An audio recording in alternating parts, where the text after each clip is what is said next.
এই সব মানুষগুলোর থেকে সাবধান। এক, যে বারবার মিথ্যা কথা বলে। দুই, যে উপকার করলে মনে রাখে না। তিন, যে সামনে প্রশংসা করে কিন্তু পিছনে বদনাম করে। চার, যে আপনাকে নিচে নামানোর চেষ্টা করে। পাঁচ, যে আপনাকে সম্মান করে না। ছয়, যে আপনাকে অনেক ব্যবহার করে। সাত, যে সত্য মিথ্যা যাচাই করে না।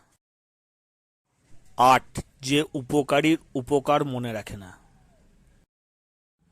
নয়, যে সময়ের সঠিক মূল্য বোঝে না। 10, যে ভালোবাসার মর্ম বোঝে না।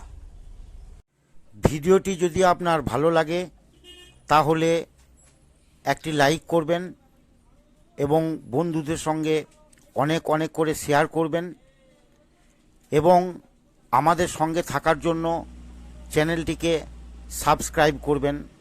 ধন্যবাদ।